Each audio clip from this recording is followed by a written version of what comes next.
tempo de reflexão de hoje, eu gostaria de falar sobre um tema que eu acho muito pertinente.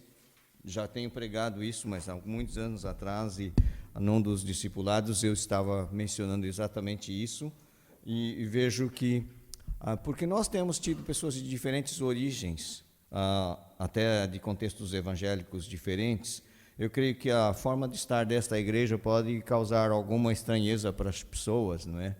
Eu digo até que o nosso grupo de louvor, às vezes só temos barbados e tatuados, né? E eu acho que para algumas igrejas isso é uma coisa assim, epa, como é que pode isso, não é? Porque as pessoas têm uma aproximação, às vezes, muito legalista de usos, costumes, formas e coisas assim, não é? Então, eu não tenho problema com isso, não tenho problema, realmente não. Eu queria falar hoje sobre legalismo e contextualização e 4 perguntas para decidir sobre questões que não reúnem consenso. Sabe aquelas coisas que a Bíblia não diz assim, é certo ou é errado? Existem muitas coisas que a Bíblia não diz assim, se fizer você vai para o inferno, se não fizer você é mais santo que o outro. E às vezes nós temos essa... É mais fácil, eu vou dizer para vocês, é mais fácil estabelecer regrinhas do que ter maturidade, refletir e tomar uma posição. Então, na verdade, a lei ela era simplesmente a sombra das coisas que viriam. E eu preciso entender isso, porque senão eu fico escravizado pela letra. É o que acontece. Foi muito importante nós termos introduzido o louvor, mesmo que a Tarsila não soubesse o tema de hoje, enfatizando o que Jesus Cristo fez e que nós somos livres na graça. É muito importante isso. Sabe por quê? Porque se eu não percebo que é pela graça, eu acho que é porque eu faço menos isso que o outro faz, ou faço mais que o outro não faz. E posso achar que eu tenho algum mérito nesse processo. Quem santifica é o Espírito Santo.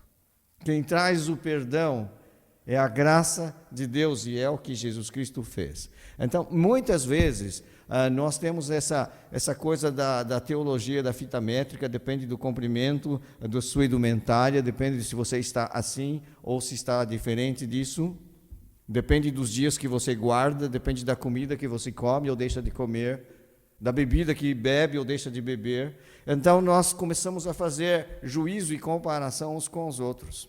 E achamos que esta igreja é mais santa porque as pessoas se comportam assim, e aquela é menos santa porque as pessoas se comportam de modo diferente.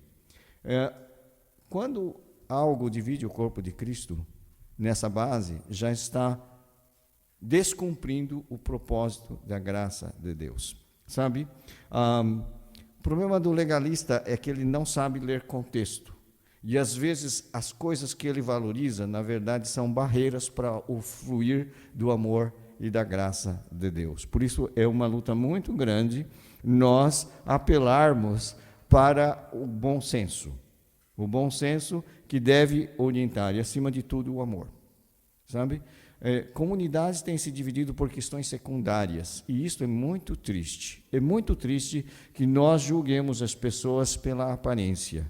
É muito triste quando eu me julgo melhor que o outro, porque o outro tem esse tipo de visão que é diferente da minha.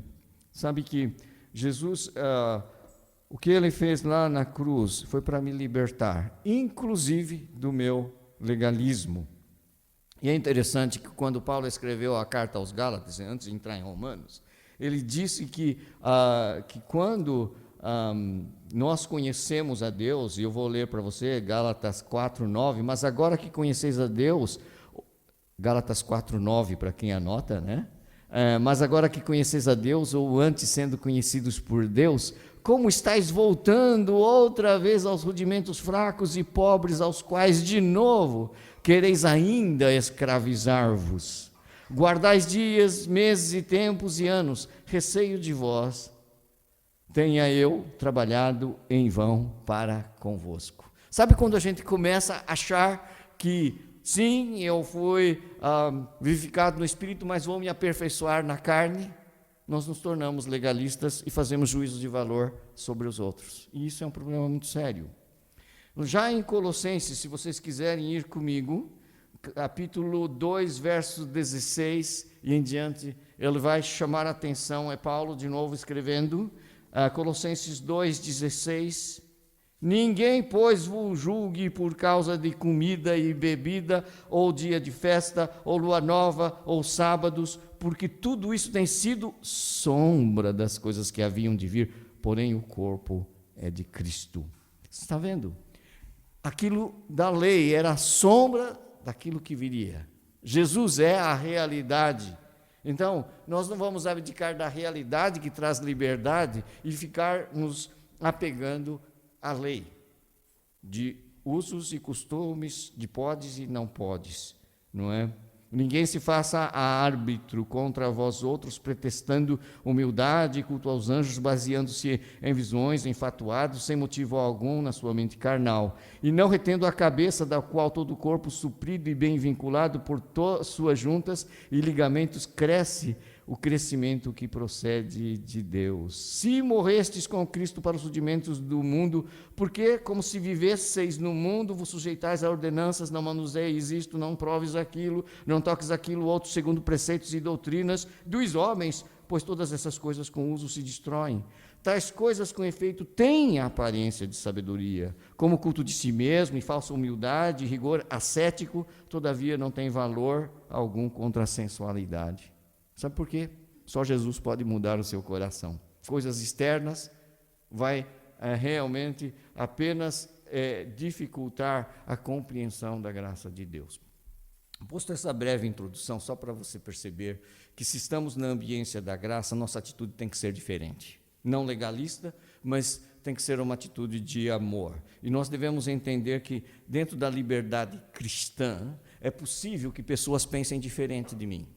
Admito que há pessoas que têm opinião diferente de mim a respeito de muitos aspectos sobre os quais a Bíblia não deixa muito claro no sentido, porque não é tão importante quanto a importância que às vezes lhes damos. Você sabe que nós estamos num país vinícola, e eu sei que algumas pessoas não bebem, em hipótese alguma. Eu era de uma denominação abstinente, totalmente abstinente. Inclusive, pessoas da minha denominação pertenceram ao Partido Seco nos Estados Unidos, lembra? Que houve o Partido Seco, a Lei Seca, etc. Não é? Eu era dessa denominação e sempre respeitei. Salvo raras exceções, eu era totalmente abstinente. Raras exceções pelo seguinte, eu não bebia e não bebo até hoje, excetuando em algumas situações, não é? Mas eu lembro muito bem que eu era jovenzinho e sempre tive esse comportamento de não consumir bebida alcoólica em hipótese alguma. Eu estava na festa de fim de ano do nosso trabalho, eu era professor naquela altura, e então nós tivemos convívio, almoço, e eu era o único, talvez, que não bebia, não é? E aí uma colega minha disse assim, olha, não bebes e não sei o que e tal. Eu falei assim, eu não bebo, mas eu vou abrir uma exceção. Em sua homenagem, eu vou beber um pouquinho. Ganhei aquela pessoa. Por quê? Porque eu pude ver que, na verdade, se eu saísse um pouquinho da minha regra, eu estava fazendo algo que ia ser muito bom, quebrando uma barreira para chegar àquela pessoa. Mas isso foi uma decisão pessoal minha. Talvez algum irmão da igreja me julgasse e falasse assim, não devia e tal, e ia me denunciar, ia para...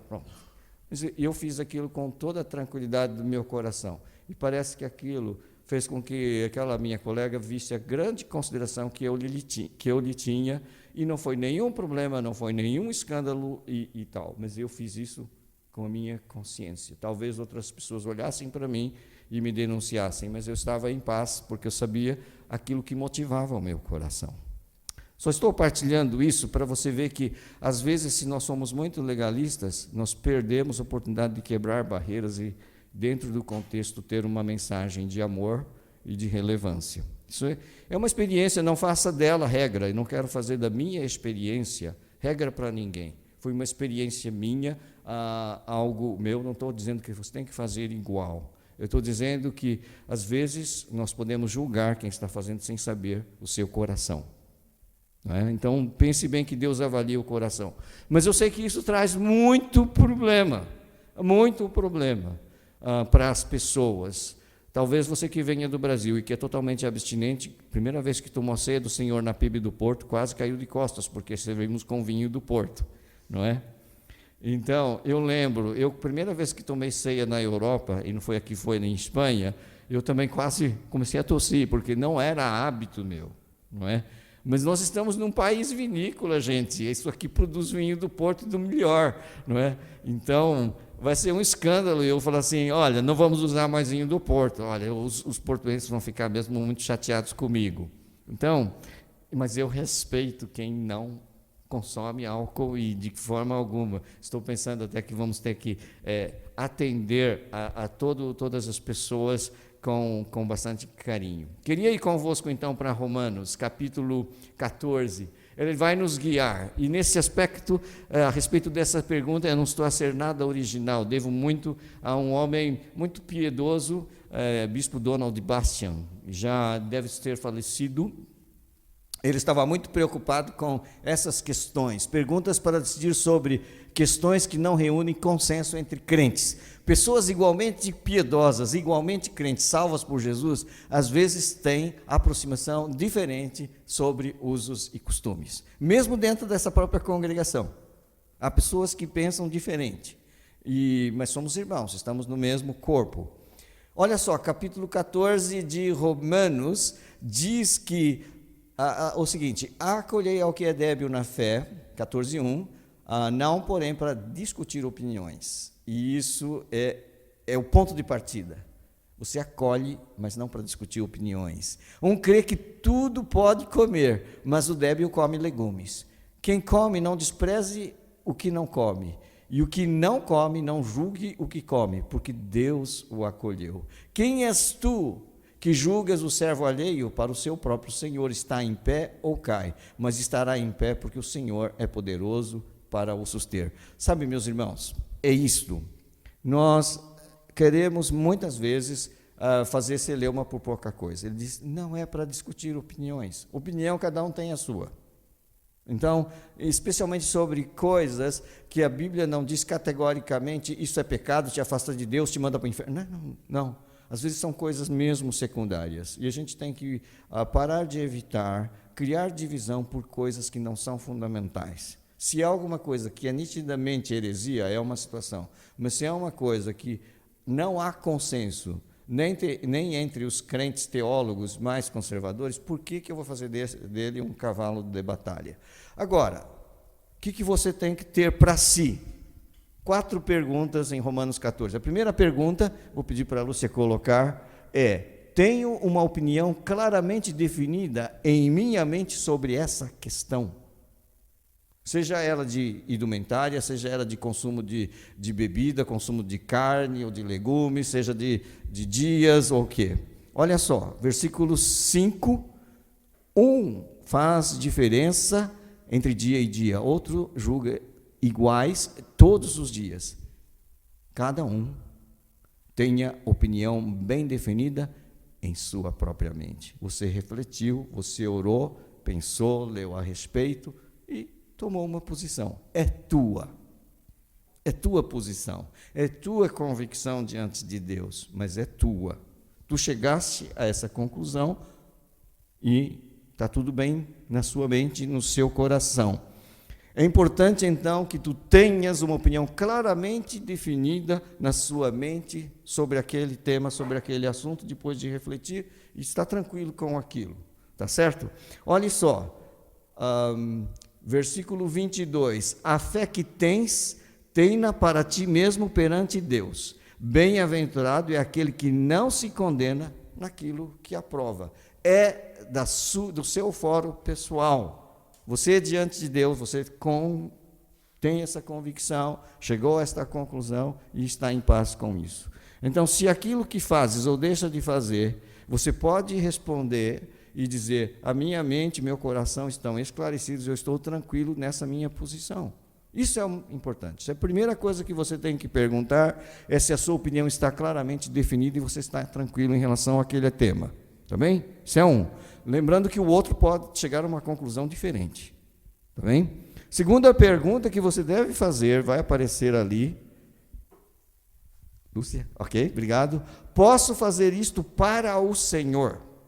Você pode beber vinho para o Senhor, você pode vestir a roupa que veste para o Senhor, você pode deixar de consumir isso para o Senhor. Olha só o que diz o texto, versículo 6, quem distingue entre dia e dia para o Senhor o faz, e quem come para o Senhor come, porque dá graças a Deus, e quem não come para o Senhor não come e dá graças a Deus. Ou seja, fazendo ou não fazendo, você pode dizer, eu estou fazendo, ou estou me abstendo de fazer, e essa minha atitude é para o Senhor, é para a glória dEle. Então, tudo bem, é isto. E dá graças a Deus, porque nenhum de nós vive para si mesmo, ou nem morre para si, porque se vivemos para o Senhor, vivemos, se morremos para o Senhor, morremos. Quer, pois, vivamos ou morramos, somos do Senhor. Ponto final. Você pode deixar de beber e dizer, Senhor, eu estou me abstendo disso e faço esse voto de abstinência, é para o Senhor. Senhor, eu estou bebendo este vinho e dou glória ao Senhor, é uma delícia, glória ao Senhor, eu dou graças por isso. Está fazendo para o Senhor. Eu só como legumes e faço essa dieta e consagro isso ao Senhor. Ok. Eu como carne e eu dou graças a Deus, amém. Ok. Está certo? Eu gosto de churrasco. Muito bem, não tem problema. Não peco por isso. E ninguém peca por ser vegetariano. Percebe? Nós estamos na liberdade de respeitar em amor a posição do outro. A Bíblia não diz necessariamente que você, se comer essa picanha, você vai morrer, não é? Vai para o inferno. Ou se você só comer legumes, você é que é o santo. A Bíblia não diz isso. Então nós temos que tomar cuidado, que aquele que não come, para o Senhor não come, aquele que come, para o Senhor não come. Você tem que pensar assim, eu posso fazer ou deixar de fazer isso para o Senhor? Essa é a pergunta. Se você pode responder afirmativamente, então vai fundo, Raimundo, não é? Não há problema. É isso, tá bem?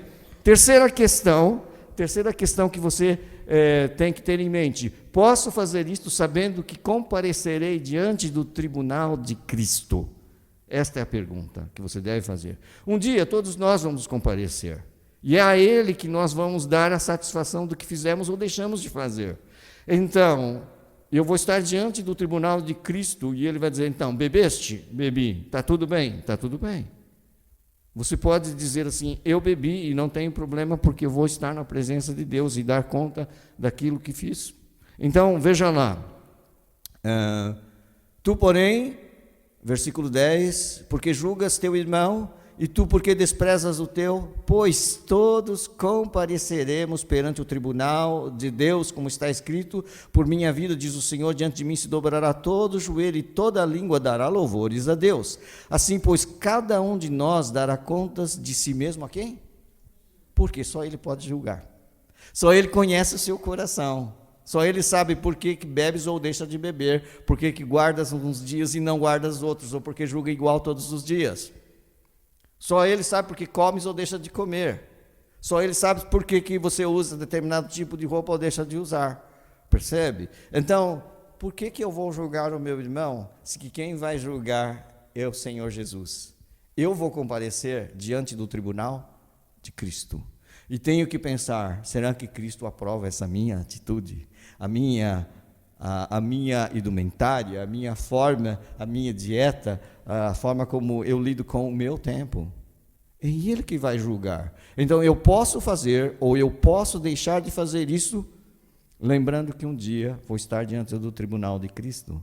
É isto, esta é uma pergunta que vai fazer um crivo bastante forte na atitude que eu vou tomar. Não é o outro, eu é que vou comparecer diante do tribunal de Cristo. Então, eu não posso usurpar o lugar de Cristo e querer julgar a consciência do outro, nesse sentido. Porque senão eu vou estar contribuindo não para a edificação e unidade do corpo, e sim para a fragmentação. E isso não pode ser. Última questão que você tem que fazer, e essa é uma questão mais delicada.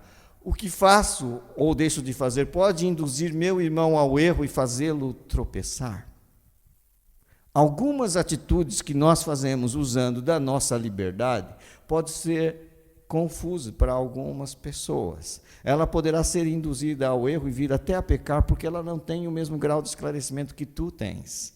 Então, tens que saber o contexto onde estás, porque pode ser que você venha escandalizar aquele irmão mais fraquinho, mais imaturo, vai vendo que você está agindo daquele jeito, ele pensa que pode, mas na verdade a consciência dele é fraca, e ele ainda não pode, ele tem dúvidas. E tudo que não provém de fé é pecado e ele é induzido ao erro. Então nós temos que avaliar bem isso. Será que o que eu faço não leva o meu irmão a tropeçar? Escandalizar é você induzi-lo ao erro de modo que ele até saia do caminho. Cuidado com isso, porque tem irmãos que dizem, isso é um escândalo para mim, porque ele afeta-se por tudo. Cuidado com isso, porque sair o nível vai ser de legalismo absurdo. Porque tem gente que se escandaliza, mas é porque é afetado, não é porque realmente não tem compreensão. Então a gente vai nivelar muito por baixo aí. A gente tem que ter algum bom senso nisso. Mas sabe aquele irmão que é novo na fé, não tem o devido esclarecimento, ele pode ser induzido ao erro porque não tem a maturidade suficiente. Então, aí por amor a esse irmão, você vai ter que se conter. Você vai ter que se conter e dizer assim, essa é minha convicção, mas não convém. Lembra-se que todas as coisas são lícitas, mas nem todas convêm.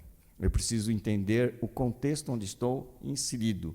Digamos que algum irmão seu é alcoólico, teve problemas com isso no passado.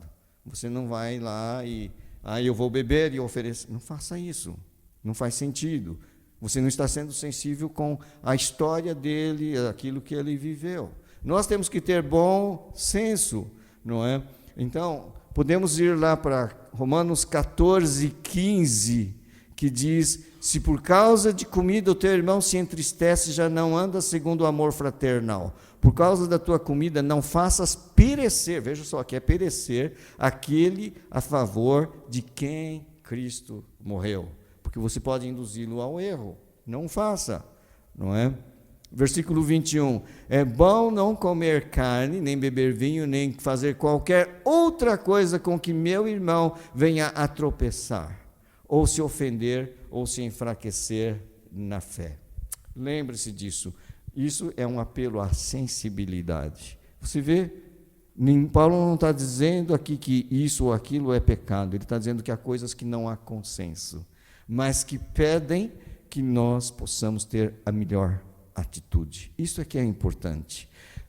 Só para concluir, não é? Não devemos discutir opiniões antes de seguir a paz e as coisas que promovem a edificação. Com isso a gente vai para Romanos 14:1. Acolhei ao que é débil na fé, porém para discutir opiniões. Nós não vamos fazer uma roda, ver quem está certo, quem está errado, e discutir e chegar a uma conclusão e estabelecer normas e regras restritas. Não vamos fazer isso. Versículo 19, assim, pois, seguimos as coisas da paz e também as da edificação de uns para com outros. Esse é o objetivo, é a paz e a edificação. Se não edifica, não fique alimentando controvérsia, porque isso para nada aproveita. Sabe? Lembramos então que é seguir a paz, então, e a edificação mútua. Em Jesus, meus queridos, o legalismo cede lugar ao amor. Em Jesus, o orgulho de quem acha que é mais esclarecido cede lugar ao amor. No amor, nós devemos conviver sem fazer juízos daqueles a quem Cristo recebeu, não importando se ele ou ela tem uma opinião diferente da minha em assuntos que não há consenso entre os cristãos. Que possamos ter, meus queridos, essa flexibilidade para, com um bom senso, entender o que é mais aconselhável fazer ou deixar de fazer em cada contexto onde eu estiver vivendo. Isso vai exigir de mim maturidade, conhecimento da Bíblia, humildade e sensibilidade. É isso que eu apelo para uma congregação que tem gente que vem de tantos lugares diferentes, tantas influências culturais diferentes, tantas etnias diferentes, porque nós queremos que nada realmente quebre a paz, a unidade e a edificação do corpo de Cristo. Eu quero terminar de uma forma mais amena, porque parece muito sério tudo isso, não é? Sabe que nós podemos fazer como aqueles queridos irmãos conservadores alemães. Havia uns alemães evangélicos, muito conservadores, muito crentes, E um deles estava muito, muito triste, estava com o coração partido. Ele tinha ido para os Estados Unidos da América. Ficou escandalizado com os irmãos americanos. Eles eram crentes, mas eu não posso admitir que fizessem isso. Ele foi para os Estados Unidos da América e os seus amigos, crentes americanos, também conservadores, né, iam ao cinema. Não podia ser! Eles eram crentes, como podiam ir ao cinema? E ele ficou tão tocado, achando que aqueles americanos crentes estavam perdidos, e ele foi às lágrimas, as lágrimas escorriam pelo seu rosto, pelo nariz, e escorriam pelo seu charuto e pingavam no seu grande copo de cerveja. Perceberam? Nós fazemos como esses crentes. Percebem? Meus irmãos, há coisas que são culturais. Nós devemos ter sensibilidade cultural. Há coisas que não reúnem consenso. Há coisas que parecem ser muito piedosas numa cultura e numa outra não são nem um pouco. Mas nós devemos realmente fazer um filtro. E sobre essa questão, eu tenho claramente uma opinião definida em minha mente. Sobre essa questão, eu posso fazer isso para o Senhor. Sobre essa questão, eu posso fazer isso ou deixar de fazer, sabendo que um dia comparecerei diante do tribunal de Cristo. O que eu faço ou deixo de fazer não induz meu irmão a errar e a tropeçar. Que nosso coração seja sensível, que a gente acolha as pessoas não para discutir opinião, mas que em paz nós busquemos a edificação de uns para com os outros. E que Jesus seja glorificado com a atitude do meu coração e do seu coração, que acolhe, inclusive, quem tem uma opinião muito diferente de ti a respeito de um tema que não reúne consenso nem entre os crentes conservadores. Por que nós vamos definir se é bom ou se é mal? Eu tenho que ter isso definido no meu coração, na minha mente, diante de Deus. Como diz o apóstolo Paulo, não é? Bem-aventurado é aquele que não se condena naquilo que aprova.